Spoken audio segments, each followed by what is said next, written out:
अस्सलामुअलैकुम, मैं हूँ आपका teacher Hasan Ayub. Last time हमारा चैप्टर एक तरह से कंप्लीट हो चुका था। उसके दो टॉपिक्स हमारे रह चुके हैं बिल्कुल एंड पे। एक्सरसाइज से एक टॉपिक ऊपर है, फ्लो चार्ट से। वो अगर मैं अभी करवाऊँगा अभी तो आपको बेहतर समझ नहीं आएगी। चैप्टर 3 के साथ इसका थोड़ा लिंक चेन बनती है। तो चैप्टर 3 जब कंप्लीट होगा तो वहीं पे मैं आपको ये फ्लो चार्ट्स करवा दूंगा, ठीक है। तो ये नहीं कि आपका कोर्स से निकाल दिया है तो वो करवाऊँगा नहीं। चैप्टर 3 के अंदर ये चीज़ मैं आपको करवा दूंगा। उसके अलावा आज आपके साथ एक्सरसाइज जो है वो डिस्कस करेंगे। और एक्सरसाइज के एंड पे मैं आपको बताऊंगा कि आप चैप्टर 1 के नोट्स, पास्ट पेपर और ये पूरी एक्सरसाइज MS वर्ड की फॉर्म में सॉल्व हुई आप डाउनलोड कर सकेंगे, ठीक है। लेक्चर के एंड पे वो मैं आपको प्रोसीजर बता दूंगा कि आप उसको कैसे डाउनलोड कर सकते हैं, ठीक है। तो आइए स्टार्ट करते हैं। पहला जो क्वेश्चन आपका एक्सरसाइज का वो फिल इन द ब्लैंक्स है। Peli fill in the blank. The set of instructions given to a computer to solve a problem is called program. कि कंप्यूटर को जो इंस्ट्रक्शंस दी जाती हैं उसको हम क्या कहते हैं, प्रोग्राम कहते हैं। उसके बाद आ जाए the set of rules for writing program in a programming language is called syntax of the. ये जल्दी जल्दी इस वजह से करवा रहा हूँ क्योंकि आप लोगों ने ये वीडियोस या लेक्चर्स पहले सुने हुए हैं, देखे हुए हैं, ठीक है।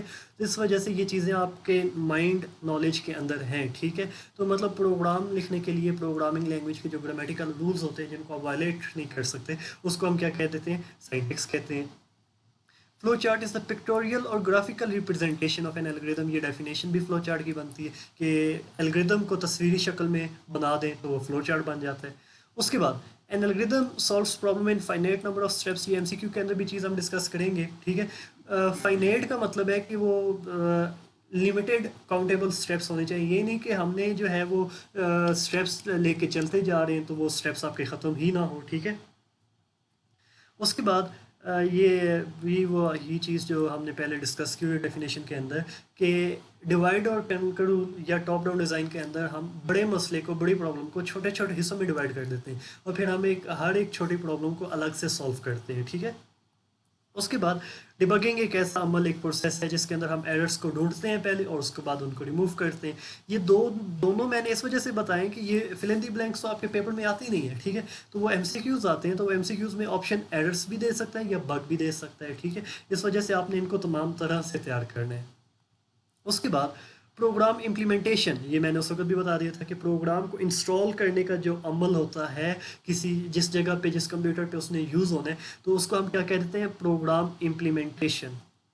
उसके बाद ये उस लास्ट टाइम भी हमने डिस्कस की थी चीज़ कि occurrence of run time error crashes the program. कि रन टाइम एरर क्रैश कर देता है। क्रैश का क्या मतलब होता है, चीज़ आपकी चल रही है, ठीक है, चलते हुए कोई चीज़ बंद हो जाए तो उसको हम क्या कहते हैं, क्रैश होना। तो वो रन टाइम एरर ये काम परफॉर्म करता है। उसके बाद जो दूसरा क्वेश्चन आपका बनता है उसको हम क्या कह देते हैं, चूज द करेक्ट आंसर, या in other words we said MCQs। पहला देखें, ये एक्चुअली 9 क्लास से उसने उठा के दे दिया है। बेसिक का चैप्टर 1 के अंदर आपका कोई वैसे रेफरेंस जिक्र नहीं है, ठीक है। बेसिक जो है वो एक हाई लेवल लैंग्वेज होती है। आगे देखें, how many possible solutions are there for a problem. Many होते हैं, 1 2 3 4। अब देखें ना, 10 बच्चे हैं तो 10 बच्चे अलग अलग अपनी सॉल्यूशंस दे सकते हैं, ठीक है। तो इस वजह से हम इसको लिमिट नहीं कर सकते कि 1 या 2 या 3 या 10 ही होते हैं, ठीक है। वो मैनी के अंदर हम उसको कंसिडर करेंगे। उसके बाद program upgradation refer to. Upgradation का क्या मतलब है, प्रोग्राम आपका इंस्टॉल हो चुका है, इम्प्लीमेंट हो चुका है, ठीक है। उसके बाद जो आप उसके ऊपर एक्शंस परफॉर्म करते हैं तो उसको हम क्या कह देते हैं, अपग्रेड करना, चीज़ों को इन्हेंस करना, चीज़ों को बढ़ा रहे होते हैं आप, ठीक है। तो इस वजह से प्रोग्राम अपग्रेडेशन क्या कहलाता है, प्रोग्राम इन्हेंसमेंट। इन्हेंसमेंट का मतलब ही ये होता है कि बढ़ाना, किसी चीज़ को इंक्रीज करना। उसके बाद which of the following task is perform by most of algorithms. ये शॉर्ट क्वेश्चन भी मैंने तब आपको कहा था कि पूछा जाता है, ठीक है। तो ये MCQ में भी चीज़ आती है और शॉर्ट क्वेश्चन में भी कि एक एल्गोरिदम कितने टास्क परफॉर्म करते हैं। तो एल्गोरिदम आमतौर पे 3 टास्क या 3 स्टेप्स परफॉर्म कर रहे होते हैं। वो कौन कौन से, इनपुट लेता है, उसके ऊपर प्रोसेसिंग परफॉर्म करते हैं और उसके बाद जो प्रोसेसिंग के बाद रिजल्ट हमारे पास आता है उसको डिस्प्ले कर देता है। तो इस वजह से इधर हमने इसको क्या कह दिया, ऑल ऑफ द दीज, मतलब ये तीनों के तीनों स्टेप्स हमारा एल्गोरिदम परफॉर्म कर रहा होता है। उसके बाद टाइपोग्राफिकल एरर होता है जो टाइपिंग मिस्टेक्स आप करते हैं, कॉमा नहीं लगाना था आपने कॉमा लगा दी है, तो वहाँ पे आप क्या करेंगे, टाइपोग्राफिकल एरर होगा। इन टाइपोग्राफिकल एरर्स या टाइपिंग एरर्स जो आपके होते हैं उसको हम क्या कह देते हैं, सिंटैक्स एरर कहते हैं, ठीक है। उसके बाद द डायमंड सिंबल, ये बिल्कुल रिसेंटली लेक्चर्स में हमने डिस्कस किया है कि जो इस तरह का सिंबल होता है इसको हम क्या कहते हैं, डायमंड सिंबल कहते हैं, ठीक है। तो अब ये डायमंड सिंबल जो होता है वो डिसीजन को रिप्रेजेंट करता है, या यस या नो वाली जो चीज़ होती है, ठीक है। उसके बाद डिवीजन बाय ज़ीरो कौन सा होता है, रन टाइम एरर होता है, क्योंकि कोई भी नंबर आपका n डिवाइडेड बाय ज़ीरो आप करेंगे तो ये परमिशन नहीं होती है आमतौर पे हमारे कैलकुलेटर के ऊपर या कंप्यूटर के ऊपर चीज़ परफॉर्म करने के लिए, तो इस वजह से हम इसको क्या कहेंगे, रन टाइम एरर कहते हैं, ठीक है। आगे देखें, which of the following documents describe features of the software, मतलब इनमें से कौन सा जो है कौन सा पॉइंट है जिसके अंदर हम बता देते हैं कि ये सॉफ्टवेयर कैसे कैसे यूज़ होने और इसके क्या क्या खसूसियात हैं, ठीक है। तो वो हम यूज़र मैनुअल को कहते हैं, ठीक है, जिसको हम आमतौर पे डॉक्यूमेंटेशन भी कहते हैं। डॉक्यूमेंटेशन के अंदर तमाम की तमाम चीज़ें बयान की हुई होती हैं।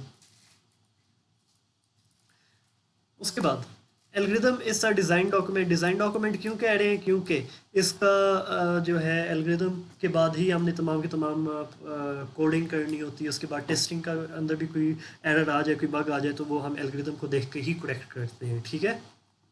उसके बाद आखिरी MCQ, the technique divide and conquer is use to solve. अब अक्सर बच्चे जल्दी में क्या कर देते हैं, वो देखते हैं, वो कहते हैं कि अच्छा कॉम्प्लेक्स प्रॉब्लम है, ठीक है, वो कॉम्प्लेक्स पे टिक कर देते हैं, या उनकी नज़र पहले लार्ज पे पड़ गई तो वो इस पर टिक कर देंगे। हालांकि डिवाइड एंड कनकर रूल के अंदर हमने कहा था कि कॉम्प्लेक्स भी मसला होता है और वो बड़ा भी मसला होता है, लार्ज प्रॉब्लम्स होती हैं, ठीक है। इस वजह से हम इसको करेक्ट आंसर क्या कंसिडर करेंगे, D, complex and large problems, ठीक है। उसके बाद ऑब्जेक्टिव हमारा कंप्लीट हो चुका है, उसके बाद हम सब्जेक्टिव के ऊपर जाते हैं। सब्जेक्टिव में पहला जो एक लॉन्ग क्वेश्चन बनता है वो देखें, what do you mean bye problem solving. ये इस चैप्टर की बिल्कुल पहली डेफिनेशन थी, बिल्कुल जहाँ पे स्टार्ट किया था उसकी पहली स्लाइड, आप वहाँ से डेफिनेशन याद कर सकते हैं। और उसके पॉइंट्स को इसने अगर ब्रीफली कहा है तो उसमें आपने वो 9 के 9 पॉइंट्स को डिस्कस ऐसे करना है कि वो तमाम आप टाइम मैनेजमेंट के साथ आखिरी डॉक्यूमेंटेशन तक लिख लें, ठीक है। अक्सर बच्चे क्या करते हैं, जब क्लास टेस्ट लिए जाते हैं तो पूरा क्वेश्चन हमने दे दिया है तो वो पूरा का पूरी डिटेल लिखने बैठते हैं, टाइम उनका आधा घंटा होता है क्वेश्चन सॉल्व करने के लिए, और वो बैठे हुए होते हैं एनालाइज द प्रॉब्लम के ऊपर, ठीक है। तो वो बोर्ड के अंदर तो वो एग्जामिनर्स आपको रिलैक्स नहीं होने देंगे ना, वो पेपर आपसे ले लेंगे, ठीक है। तो टाइम मैनेजमेंट का भी आपने ख्याल रखना है पेपर करते हुए। उसके बाद डिबगिंग क्या था, एरर्स को ढूंढना, उनको रिमूव करना। 3 तरह के एरर्स थे, run time error, syntax error और लॉजिकल एरर्स था। तो इन तीनों एरर्स को आपने इधर डिटेल के अंदर डिस्कस करना है, ठीक है। एल्गोरिदम क्या था, एल्गोरिदम हम देख चुके हैं, ठीक है। उसके बाद step form algorithm, step form algorithm के बारे में मैं आपको बता दूं कि स्टेप फॉर्म एल्गोरिदम के बारे में हमने कहा था कि एक जो छोटा आम सा कुछ लिमिटेड से कुछ नंबर ऑफ स्टेप्स के ऊपर कंसिस्ट करता है उसको हम क्या कहते हैं, स्टेप फॉर्म एल्गोरिदम कहते हैं। अब क्या रहा है कि आपने अपने दोस्त को कॉल करनी है तो उसका एक स्टेप फॉर्म, एक सिंपल से एल्गोरिदम लिख के दिखाएं। इसके बाद इसका देख लें एल्गोरिदम या स्टेप फॉर्म एल्गोरिदम क्या बनेगा। सबसे पहले तो आपने सिंपली क्या किया कि स्टार्ट कर दिया, उसके बाद स्टेप 1 पे क्या बनेगा, टेक अ फ़ोन रिसीवर। ये आजकल तो मोबाइल फ़ोन या स्मार्टफोन्स आ गए, पहले या इवन अभी भी गवर्नमेंट इंस्टीट्यूट्स में आप चले जाएं तो वहाँ पे ये PTCL के जो वहाँ पे सेट या फ़ोन पड़े होते हैं वहाँ पे रिसीवर उठा के कान के साथ लगाते हैं, ये उस चीज़ की बात हो रही है, ठीक है। Take a phone receiver, check phone connection. उसके जब आपने फ़ोन रिसीवर को कान के साथ लगाया है तो आपने पहले ये देखना है कि आपका जो कनेक्शन है वो सही चल भी रहा है कि नहीं चल रहा, ठीक है। उसके बाद आपने अगर कनेक्शन ठीक है तो उसके बाद आपने क्या करना है, नंबर डायल कर देना है जो भी होगा आपके दोस्त का। उसके बाद रिंगिंग के लिए वेट करना है जितनी देर वो फ़ोन रिंग करेगा, ठीक है। कॉल रिसीव हो गई है तो आपने अपने दोस्त के साथ बात करनी है, ठीक है। जब बातचीत हो जाएगी तो उसके बाद आपने रिसीवर वापस उस फ़ोन के ऊपर रख देना है, ठीक है। तो इधर आप जब आपकी तमाम बात हो गई है तो उसके बाद हमने सिंपली नीचे क्या कह देना है, स्टॉप, कि हमारा एल्गोरिदम कंप्लीट हो गया इस जगह पे। इसके बाद क्वेश्चन नंबर 7 हमारा आ जाता है। क्वेश्चन नंबर 7 में आप देखें कि एडवांटेजेस बिल्कुल लास्ट लेक्चर के अंदर हमने डिस्कस किए थे, 4 एडवांटेजेस थे, उसके नीचे ही लिमिटेशंस 2 पॉइंट्स थी वो हमने डिस्कस कर ली हुई हैं। उसके बाद एक चीज़ देख लें, क्वेश्चन नंबर 8 जो है ना वो तो आपको चैप्टर नंबर 3 के साथ करवाना है, ठीक है। क्वेश्चन नंबर 9 जो है आपका एल्गोरिथम लिखने वाला, ठीक है, एल्गो ए, वो आपको आज के लिए मैं असाइनमेंट दूंगा, वो असाइनमेंट आपने बनानी है। तो वो बाद में आप मुझे भेजिएगा, वो मैं चेक करूँगा आपने सही काम किया है या नहीं किया, ठीक है। उसके बाद क्वेश्चन नंबर 10 आ जाता है। 10 के अंदर देखें कि शॉर्ट क्वेश्चन ही बेसिकली हमने इधर डिस्कस करने हैं। तो सबसे पहला क्या क्या है, list steps that should be follow to solve a problem. तो 9 के 9 जो पॉइंट्स हैं, प्रॉब्लम आइडेंटिफिकेशन, स्पेसिफाई रिक्वायरमेंट्स और आखिरी डॉक्यूमेंटेशन, तो ये आपने 9 पॉइंट्स की लिस्ट बना के लिख देनी है, तो ये आपका आंसर हो जाएगा। What is analysis, describe its importance. Analysis क्या होता है, ये डिवाइड एंड कंकर रूल वाला जो पॉइंट्स था उसी का जिक्र हो रहा है, ठीक है। Analysis mean observing problem in a very detail and carefully. Analysis का मतलब होता है तज्जिया करना। तज्जिया करना का मतलब है कि हमने अपने मसले को, अपनी प्रॉब्लम को काफ़ी तफसील के साथ, काफ़ी ध्यान के साथ देखना है, ऑब्जर्व करना है, जायज़ा लेना है, ठीक है। उसके बाद विदाउट एनालिसिस फेज के बगैर we can not work out the actual problem in an efficient way. अगर हम एनालिसिस नहीं करते, तज्जिया किया ही नहीं है और हम डायरेक्ट एल्गोरिदम बनाने चले जाएं, तो हमारा जो सॉल्व तो हो जाएगा मसला, मगर वो एफिशिएंट नहीं होगा। एफिशिएंट का मतलब है कि वो ज़्यादा बेहतर आंसर नहीं होगा हमारा, उसके अंदर कुछ ना कुछ फॉल्ट्स, कुछ ना कुछ एरर्स मौजूद होंगे, ठीक है।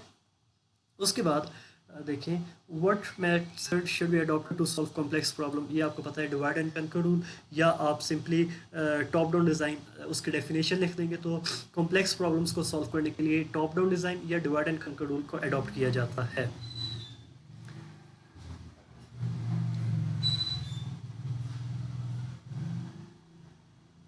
उसके बाद what do you mean by syntax of the programming language. वो सिंटैक्स की डेफिनेशन आप लिख देंगे, set of grammatical rules to write a program in any particular language.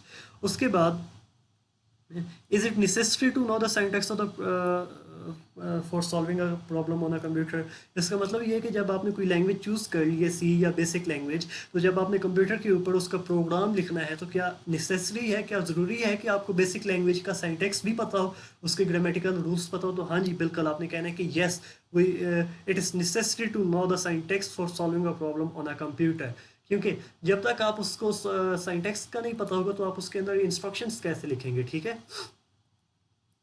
उसके बाद सिंपल रन टाइम और लॉजिकल एरर्स की डेफिनेशंस लिख देनी है आपने, लाइन लगा के, तो वो आपका आंसर हो जाएगा। अच्छा, इसके बाद अगला, word documentation is considered vital in problem solving process के। प्रॉब्लम सॉल्विंग के अंदर डॉक्यूमेंटेशन का प्रोसेस क्यों परफॉर्म किया जाता है, तो इसके अंदर हमने एक चीज़, वही डेफिनेशन वाले पॉइंट्स आपके रीजंस भी बन जाएंगी कि आपका डॉक्यूमेंटेशन के अंदर फ्लो चार्ट भी होता है, एल्गोरिदम भी होता है। तो जब आपके अलावा कोई और बंदा आके उस प्रॉब्लम को सॉल्व करने की कोशिश करेगा, तो वो डॉक्यूमेंटेशन को देख के, डॉक्यूमेंटेशन की मदद से उस मसले को, उस प्रॉब्लम को सॉल्व कर लेगा, ठीक है। उसके बाद is it necessary for an algorithm to solve a problem in finite number of steps. इसका आंसर बिल्कुल येस होगा, क्योंकि फाइनाइट नंबर होंगे तो उसके ऊपर हम एक्शन परफॉर्म कर सकते हैं, टास्क परफॉर्म कर सकते हैं। इनफाइनाइट के अंदर अनलिमिटेड टाइम चाहिए होता है, ठीक है। अनलिमिटेड टाइम के अंदर आप क्या देखें ना, आपको एक टास्क मैंने परफॉर्म करने के लिए दे दिया है, 2 दिन हो गए, 4 दिन हो गए, 10 दिन हो गए, 1 साल हो गया, आप काम करते जा रहे हैं, तो आप पागल हो जाएंगे, ठीक है ना। तो मुझे अब मेरी सोल्यूशन मिलेगी ना, आप सही तरह से फिर रह पाएंगे, ठीक है। उसके बाद right the purpose flow chart symbols, वो आपको याद है, टेबल जो था उसका टेबल आपने वहाँ पे बना देना है, ड्रॉ कर देना है, अगर आपको ये लॉन्ग क्वेश्चन आ जाए तो, ठीक है। Compare flow chart and algorithm. Flow chart की डेफिनेशन, एल्गोरिदम की डेफिनेशन आपने बता देनी है, बस एक ये बता देना, algorithm step by step approach होती है। फ्लो चार्ट के अंदर हम वो डायग्राम्स या सिंबल्स बनाते हैं, ठीक है। देख लें, एल्गोरिदम सिंपली आपने लिखना है, इसके अंदर क्या क्या रहा है कि write an algorithm to calculate the distance covered by. पहली चीज़ आपने कैलकुलेट या फाइंड आउट क्या करनी है, ये फिजिक्स का ही क्वेश्चन आपका आ जाता है। पहली चीज़ आपने क्या कैलकुलेट करनी है, डिस्टेंस फाइंड आउट करना है। आगे क्या कह रहा है, covered by a car, car कोई ना कोई होगी जो ट्रैवल करिए एक जगह से दूसरी जगह, moving at an average speed. Average speed का मतलब है कि वो 12 मीटर पर सेकंड हो सकता है, कि वो आमतौर पे अगर उसकी एवरेज निकालें तो वो 1 सेकंड के अंदर वो कितने मीटर्स ट्रैवल कर रही होगी, ठीक है। और अगली चीज़ आपने क्या पूछनी है उससे, टाइम कहना है। टाइम का क्या मतलब है कि अगर लाहौर से वो फैसलाबाद तक आता है, ठीक है, तो वो टोटल जो है वो कितने मिनट के अंदर वो सारा का सारा फासला तय करेगा। 1 घंटा लगेगा, 2 घंटे उसको लगेंगे, या 3 घंटे लगेंगे, वो टाइम आपने उससे पूछना है, ठीक है। यूज़र से कितनी चीज़ें पूछनी है कि हाँ जी, आपने कितनी एवरेज स्पीड थी आपकी गाड़ी की, दूसरी कितना टाइम लगा था आपको इस लोकेशन से अपनी डेस्टिनेशन तक पहुंचने में। और फिर आप उस फार्मूला के तहत क्या चीज़ कैलकुलेट कर लेंगे कि उसने कितना डिस्टेंस ट्रेवल किया है, और डिस्टेंस का फार्मूला क्या है, S equal to V T. ठीक है, तो जब आपने वी और टी की वैल्यू यूज़र से ले ली तो उसमें आप मल्टीप्लाई करेंगे तो आपके पास आंसर आ जाएगा कि इतना डिस्टेंस आपने कवर किया है। ठीक है, इसका एल्गोरिदम देख लेते हैं। स्टार्ट किया यूज, इधर हमने क्या कह दिया, इनपुट एवरेज स्पीड, मतलब इनपुट करो। इनपुट का मतलब होता है कि यूज़र को कह रहे हैं कि वैल्यू एंटर करो। ठीक है, उसके बाद आपने क्या यूज़र से वैल्यू ले ली, टाइम, कि फैसलाबाद से लाहौर या लाहौर से फैसलाबाद आप कितने टाइम के अंदर पहुंचे हैं। ठीक है, उसके बाद कंप्यूट कर लिया, कैलकुलेट कर लिया, distance equal to S equal to V multiply T. V user जो भी वैल्यू एंटर, सपोज करें कि यूज़र ने ना 50 एंटर कर दिया है। ठीक है, उसके बाद टी क्या है, टी हम कह देते हैं कि उसने 10 एंटर कर दिया टाइम। ठीक है, जब आप इसको मल्टीप्लाई करेंगे 50 मल्टीप्लाई 10, ठीक है, तो ये क्या बन जाएगा 500। ठीक है, तो इसका क्या मतलब बनता है कि ये 500 तकरीबन उसने डिस्टेंस कवर किया है। ठीक है, आप इस तरह भी इसको लिख लें, या आप अगर चाहें तो ये स्टेप 1, स्टेप 2, स्टेप 3, स्टेप 4 इस तरह भी करके लिख सकते हैं। ठीक है, डिपेंड्स ऑन यू। उम्मीद है कि आज का जो टॉपिक था वो आपको समझ आ चुका होगा। इवन आपका अगर कोई क्वेश्चन हो तो आप नीचे कमेंट सेक्शन में कमेंट कीजिएगा, उसका आंसर आपको इंशाल्लाह मिल जाएगा। अगर आपको लेक्चर अच्छे लग रहे हैं, समझ आ रहे हैं, तो आप अपने स्कूल फेलोज़ के साथ, कोलीग्स के साथ इनको लाजमी शेयर किया करें। ठीक है, अगले लेक्चर तक के लिए अल्लाह हाफिज़, अपना ख्याल रखिएगा।